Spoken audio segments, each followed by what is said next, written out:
Olá pessoal, tudo bem? Espero que bem. Sou Pedro Henrique e hoje vamos bater um papo aqui sobre um tema no direito empresarial importantíssimo, tema novo, né? Investimento anjo. Especificamente hoje conversar um pouco sobre esse tema, o que vem a ser, afomentado, qual que é a responsabilidade. Até um pouco parecido com os formatos americanos, né? Em que tem um investidor, em que investe na minha empresa, e aí essa empresa começa a ganhar lucro e esse investidor tem os benefícios com isso. Vamos conversar um pouco sobre esse tema, né? Até em 2020 tivemos alterações, 2021 tivemos alterações e vamos conversar aqui passo a passo sobre essa lei, ok? Vamos lá. Vamos iniciar aqui e bater um papo um pouco e começar a conversar sobre esse tema especificamente. Então, ó, investimento anjo, marco legal das startups, beleza? Vamos lá então. Vamos conversar aqui um pouco sobre as alterações que aconteceram. Acompanhe comigo aqui, ó. Então, tivemos lá uma lei complementar 155 de 2006, e aí, pouco tempo depois, né, tivemos uma nova lei complementar 182 de 2021, que é o nosso marco legal das startups, que é o que vamos conversar aqui. Esse tema, ele alterou a lei complementar 123 de 2006, do artigo 61A até o artigo 61D. Então, meus amigos, do artigo 61A até o artigo 61D, tivemos alterações, tantas causadas pela Lei Complementar 155 de 2006, como também pela Lei Complementar 182 de 2021. Perfeito? Então, peço que você aí, se você está com seu Vadmec um pouco desatualizado, ou uma lei desatualizada, fique atento, tá? Porque essas alterações aconteceram agora, em 2021. Eu estou gravando esse vídeo aqui atualizadíssimo para meus alunos, né? Tá lá essas alterações, perfeito? Então, fique atento a isso. Primeira dica importante para hoje é acompanhe as atualizações da sua lei. Então, vai lá, dá um Google, abre lá com a lei com essas alterações. Vamos, beleza? Vamos lá então, vamos analisar então, meus amigos, especificamente lá do artigo 61A até o artigo 61D. Mas antes de entrar nesses artigos, eu quero convidar vocês, né, a entender o que é investidor anjo. Isso é importante saber, professor. Que cargas d'água é isso? A pergunta não quer calar. O que é investidor anjo? Então tá lá. Trouxe aqui um conceito do André Santa Cruz. Ele apresenta aqui um conceito do que vem a ser investidor anjo. Acompanhe comigo aqui então, por favor. Ó, diz assim no conceito, ó. O investidor anjo é uma pessoa que investe capital próprio em empreendimento iniciantes que possuam um bom potencial de crescimento e êxito, o que acostuma chamar de startups. Normalmente, esse investidor é alguém experiente, com expertise na área, na gestão e que sua participação no negócio é geralmente minoritária e sem posição de comando. A grosso modo, né, esse investidor anjo, como o próprio nome já diz, ele vai investir a quantia, vai apresentar uma quantia para um bem, para uma empresa por si só, né, para que ele analisa e vê que aquela empresa tem um potencial gigantesco, ele vai apresentar uma quantia de dinheiro, ele vai investir nesta empresa. Veja bem, ele não é sócio, ele só vai investir uma quantia nessa empresa para conversar um pouco, para essa empresa possa se desenvolver mais facilmente, tá bom? Professor, já existia esse tipo de investidor anjo anteriormente? Já existia, não é algo novo, né? Mas não existia uma legislação específica. Então, o nosso legislador correu atrás e trouxe aqui essas alterações na Lei Complementar 123 de 2006 e apresentou do artigo 61A até o artigo 61D. Perfeito? Essas alterações e esses regulamentos nesse caso. Além disso, além do conceito, coloquei aqui alguns aspectos gerais desse tema. Coloquei assim, ó. Coloca capital próprio, empreendimento iniciantes, né? Tá até aqui assim, ó, para que futuramente ele possa sair ganhando mais do que ele investiu, né? Afasta a responsabilidade do investidor anjo. Vamos, então, igual eu coloquei ali, coloquei alguns tópicos, né, para inserir vocês ainda mais nesse tema, perfeito? Inicialmente aqui, ó, um empreendimento iniciante. Você vai lá, vê um empreendimento iniciante que está começando. Você não quer ser sócio dele, eu só quero investir uma quantia nesse sujeito. E ali, para que futuramente eu possa angariar lucros com essa empresa. Esse lucro pode ser mensal ou até pode ser uma quantia. Ah, eu vou investir 100 mil e futuramente, daqui a 3 anos, eu vou sacar 200 mil reais, por exemplo. Tá?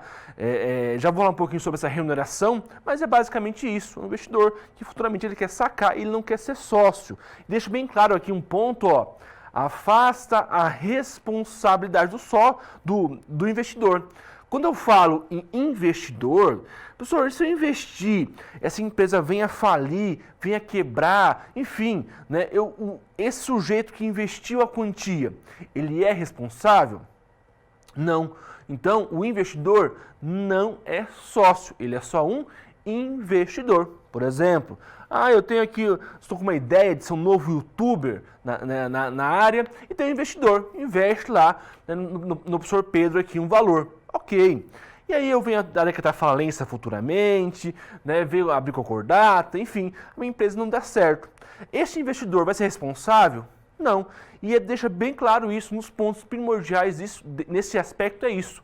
O investidor não é sócio, tá? Vou até olhar para essa câmera aqui, para ficar mais claro ainda para vocês, que investidor, especificamente, neste caso, não é sócio, ok? Fique bem claro com isso, que é um ponto recorrente na prática de advocacia, da própria advocacia, o investidor no concurso e também na minha prova, né? Se cair isso, o investidor não é sócio na empresa, ok? Tudo bem? Claro isso, né? Adiante aqui, meus amigos, ó, vamos então analisar artigo por artigo aqui dessa lei complementar, tá? Vamos lá. Primeiramente, passei 2 aqui.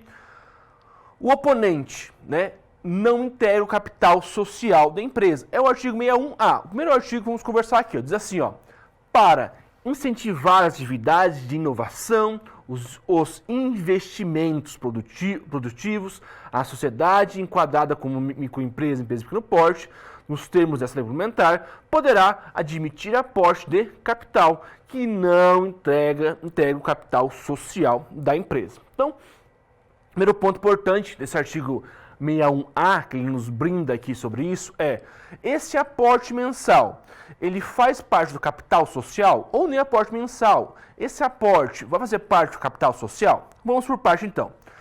Sabemos que as microempresas e empresas de pequeno porte, ou até o microempreendedor individual, ele possui um capital social. Vamos traçar aqui, por exemplo, a microempresa.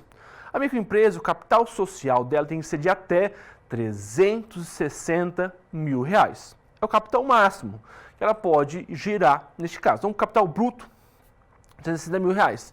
E se esse tem um aporte, por exemplo, lá de 20 milhões? Temos um aporte lá de 20 milhões. Professor, então ela deixa de ser microempresa e passa a ser, por exemplo, a sociedade limitada, ou Meirelli, porque o capital social no máximo é 60. Não é assim? Tem que ser, professor? Não. Aqui não.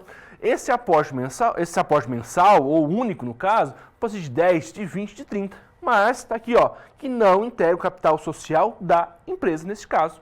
Tá? Então, não vai alterar em nada neste caso. Tá bom? Então, esse aporte, esse investidor anjo, não irá causar nenhum efeito no capital social da empresa. Outro exemplo, vamos pensar no Meirelli. Meirelli lá, pensar até o capital de 100 vezes maior salário mínimo. O capital social dela é este, né? Eu posso, se eu investir lá 10 milhões, 3 milhões, vai aumentar esse capital social? Não altera em nada na microempresa, empresa de pequeno porte, ou no microempreendedor individual. Veja bem, é para tentar realmente auxiliar esses sujeitos nesse caso. Tranquilo? Adiante, meus amigos. Além disso, cadê aqui? Pode ser feito por pessoa jurídica, pessoa física ou fundo de investimento. Artigo 61A, inciso 2º. Aqui, ó, um termo foi alterado pela lei complementar de startups. Diz assim o parágrafo 2º, ó. O aporte de capital poderá ser realizado por pessoa física, pessoa jurídica ou fundos de investimentos, conforme regulamenta a Comissão de Valores Mobiliários, que serão denominados investidores anjos. Também está ali, ó, o artigo 6D. Os fundos de investimentos poderão aportar capital com investidores, anjos em microempresas, empresas de pequeno porte, conforme regulamenta a Comissão de Valores Imobiliários neste caso. Então também está ali, ó, o artigo é bem claro. Esse investimento pode ser feito tanto por pessoa física, pessoa jurídica ou até mesmo um fundo de investimento neste caso. Então, professor, eu posso, pessoa física, investir nessa empresa? Pode. Então, tem uma microempresa, uma empresa no porte. Eu vejo que a ideia do sujeito é uma excelente ideia, tem uma ideia inovadora. Eu confio nessa ideia, mas eu não quero ser sócio dele, né, professor? Porque eu não quero ser sócio, tem outras empresas, tem outras obrigações, eu não quero ser sócio. Beleza, é só você ser um investidor anjo. Professor, mas a pessoa física pode? Pode. Eu sou uma pessoa jurídica, eu posso? Posso. Tem valor mínimo? Não tem. Até um fundo de investimento. Criar um valor especificamente, juntar mais de uma empresa, que é um fundo, e partilhar. Neste caso, é totalmente possível realizar isso, beleza? Veja, pessoal, professor, por que esse investidor anjo veio à tona agora, né? A destacar. A iniciativa aqui é para tentar resguardar as microempresas e empresas de pequeno porte. A tentativa é clara, tentar auxiliar esses dois entes aqui, microempresa, empresa de pequeno porte e até o microempreendedor individual, nesses três entes especificamente, para que eles possam ter uma competitividade nesse caso. Igual eu sempre digo assim, tem como uma microempresa competir com uma limitada, por exemplo, uma sociedade limitada? Não, muitas vezes é muito mais difícil, o capital social é muito mais amplo, né? A questão administrativa, jurídica é muito mais ampla aqui, muito mais forte, né? Da empresa, da sociedade limitada. Aqui não. Né? Então você consegue investir no investidor anjo para tentar igualar essa balança. Muitas vezes não é possível, mas igualar essa balança neste caso. Perfeito? Então outro ponto importante ali, pessoa física, pessoa jurídica e o fundo de investimento também pode realizar esse aporte com o investidor anjo.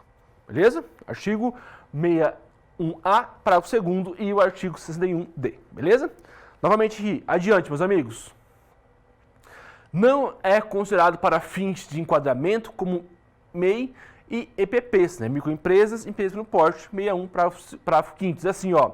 Para fins de enquadramento na sociedade, como microempresa ou empresa no porte, os valores de capital aportados não são considerados receitas da sociedade. Veja bem, além de não fazer parte do capital social da empresa, igual falamos anteriormente, também não faz parte da receita da sociedade.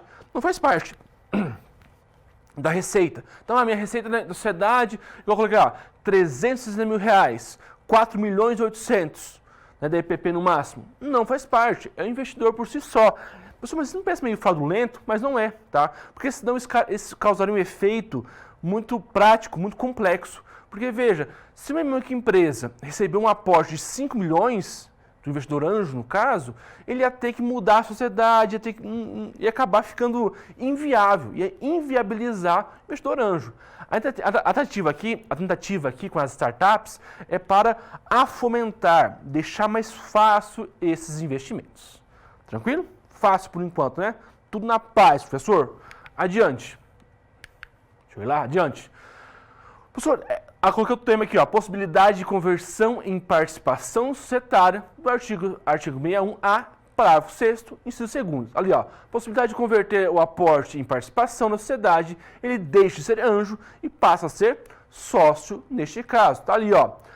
As partes, no parágrafo 6º, ó, as partes contratantes poderão prever possibilidade de conversão do aporte de capital em participação da sociedade. Então ali, ó, veja bem, já tem em vermelhinho ali, ó, né, que é a Lei Complementar 16182 de 2021, tá? Essa Lei Complementar traçou esses dois aspectos aqui. Professor, então é possível esse aporte que eu dou, se transformar numa sociedade futura? Lógico que é possível. Eu posso prever isso no meu contrato que eu vou realizar com a empresa. Vou dar um exemplo. O professor Pedro está aqui, eu sou um investidor, quero investir numa empresa, encontrei uma empresa que tem ótimas ideias. A pessoa tem uma ótima ideia ali de empreendimento. Fala, opa, não vou perder essa chance, vou fazer um aporte. E aí eu vejo, assim, mas e se a empresa começar a crescer? Eu tenho certeza disso, que a empresa vai crescer, daqui 2, 3 anos vai estar enorme, né? Eu posso colocar lá, por exemplo, uma cláusula nesse contrato, colocar lá que após conseguir um montante de tal valor, a empresa chegar a tal valor e se tornar sócio, professor Pedro? É possível sim. Então é possível totalmente converter essa possibilidade da conversão do valor investido e se transformar em um sócio. É uma possibilidade, tá? Não que você vai fazer isso. Então não é que significa que é como regra geral. É só se a parte assim colocar. Né? Não, professor, eu só quero investir, já vou falar com você, tem um prazo. Professor, esse investimento é para sempre? Não, tem um prazo, tá? Duração. Neste caso, já vou chegar lá, que é o prazo de 7 anos. Mas eu posso colocar, após 7 anos, eu me torno sócio da empresa, caso ambas as partes assim aceitem. É possível? Totalmente possível converter. Se não colocar nada no contrato, não é possível converter como sócio. Ok? Tudo bem? Adiante. Direito de resgate. Artigo 61A. Diz assim, ó. Pode-se pactuar o direito de resgate, requisito 2 anos do aporte capital. Diz assim, ó. Artigo 61A, parágrafo 7º, né? Investidor anjo somente poderá exercer o direito de resgate depois decorridos, no mínimo, 2 anos do aporte do capital ou prazo superior estabelecido no contrato de participação. E seus haveres serão pactuados na forma do artigo 1031 do Código Civil, não permitindo ultrapassar o valor investido devidamente como corrigido por índices previstos em contrato neste caso. O que é esse caso aqui, pessoal? É o caso seguinte, é o sujeito se arrepender. Deixa o cara falar e falar assim, me arrependi e investi R$1 milhão.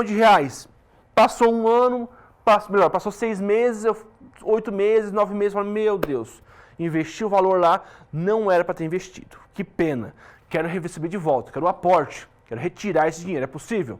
Até é possível, desde que você cumpra um requisito, que é que esse aporte, que é que esse investimento tenha ocorrido no máximo o aporte aqui, ó, no mínimo há 2 anos atrás.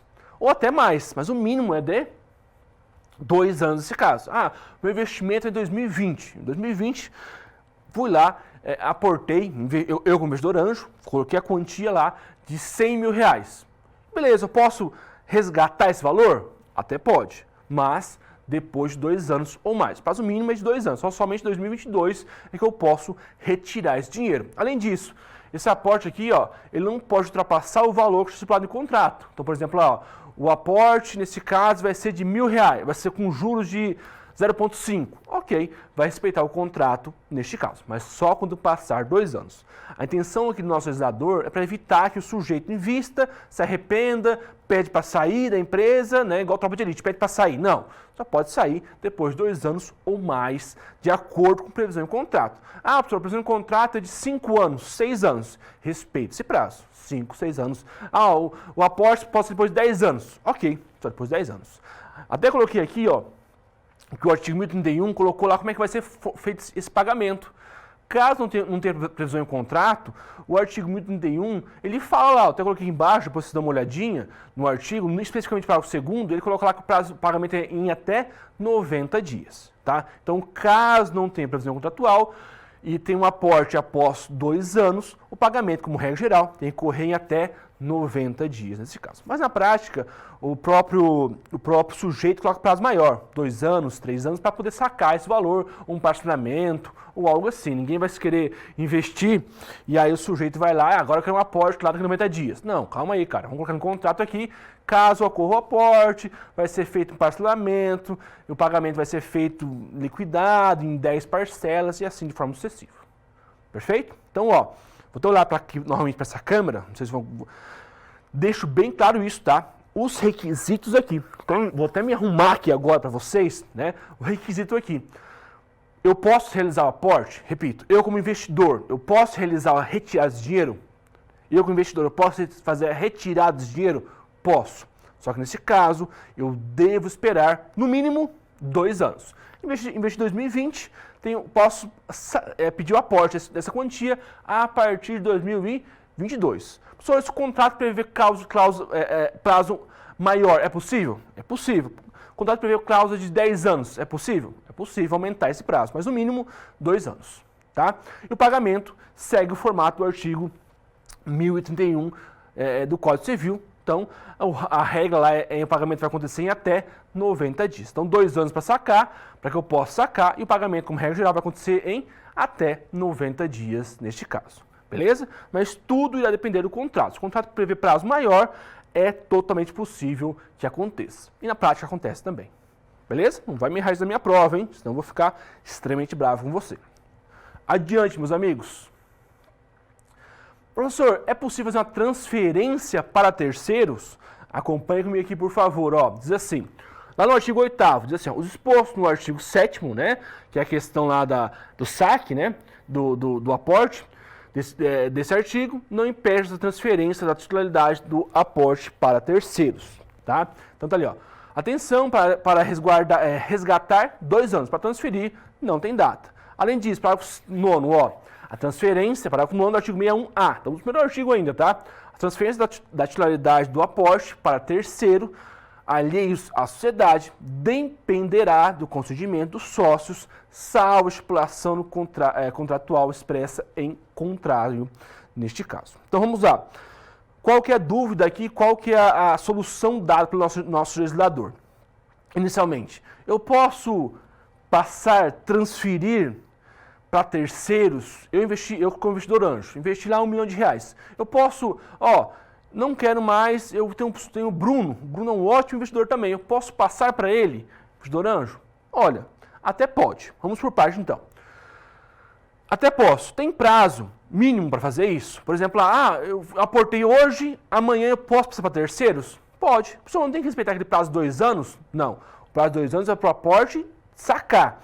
Para terceiros, não tem. Então, aqui, ó, atenção, para resgatar o dinheiro, para o aporte, sacar, 2 anos. Para transferência, não tem data. Então, eu posso investir hoje, amanhã eu pensei bem, falei assim, vou vender para o Bruno. Bruno, eu fiz um aporte numa empresa, numa startup, interessantíssima. Você quer que eu te passe esse valor? Você me paga essa quantia de R$1 milhão, eu te passo para você. O Bruno fala, eu quero. Então, é possível? Opa, é possível. Beleza. Não precisa respeitar esses 2 anos. Pode ser no outro dia, 3 dias, 4 dias, 5 dias. Ok. Agora, outro ponto importante. Do artigo 9º, do parágrafo 9º, a transferência da titularidade do aporte para terceiro, alheio à sociedade, dependerá do consentimento. Então, se for alguém fora da sociedade, aí depende do consentimento. Isso é muito claro isso, tá? Porque imagine, aportei R$1 milhão, vou agora transferir para o Bruno. O Bruno é um cara que não está na sociedade, é um cara desconhecido, ou seja, é um cara alheio à sociedade. Esse cara, eu posso então, nesse caso especificamente, fazer isso, vender para ele? Não, até posso, se tiver o consentimento do sujeito, ou seja, o pessoal, os demais donos dessa startup, dessa empresa, concordar em aceitar o Bruno. Caso contrário, não. Professor, mas tem uma previsão no contrato, tá aqui, ó, cláusula 6ª do contrato que diz podendo essa possibilidade. Aí é possível? Aí é possível neste caso, tá? Então aí não tem o que falar, porque quando o sujeito que recebeu a quantia estava ciente, então, neste caso, não tem o que fazer, ele vai ter que receber essa quantia, ele vai passar para terceiros e ele vai ter que aceitar, porque está no contrato. Beleza? Então eu vou olhar para essa câmera aqui novamente, que eu sempre gosto desse caso que fica mais claro para vocês, fico direto nesse caso. Ó, meus amigos, então, a transferência para terceiros não precisa respeitar o prazo de 2 anos. Então eu posso investir hoje e transferir para terceiros amanhã esse aporte que eu realizei nessa empresa. Ok. Além disso, se for passar para terceiros alheios à sociedade, ou seja, alheios à empresa, neste caso, necessita da concordância desse sujeito, salvo previsão em contrato, né, expresso no contrato, neste caso. Tranquilo? Beleza? Fique atento a isso também, que é um tema importante, bem específico aqui, não vai me errar essa minha prova. Ok? Pessoal, para ficar mais fácil hoje, para ficar mais fácil o conteúdo, já vou encerrar por aqui nossa aula de hoje, tá? 20 minutinhos aqui, é um tempo bem legal para vocês não ficarem se distraindo aí, né, neste caso, perfeito? Então vou encerrar por aqui nossa aula de hoje e na próxima aula eu vou continuar a conversar sobre esse tema tão importante de empresário, o investidor anjo, beleza? Muito obrigado aí por sua presença, forte abraço, tchau, tchau!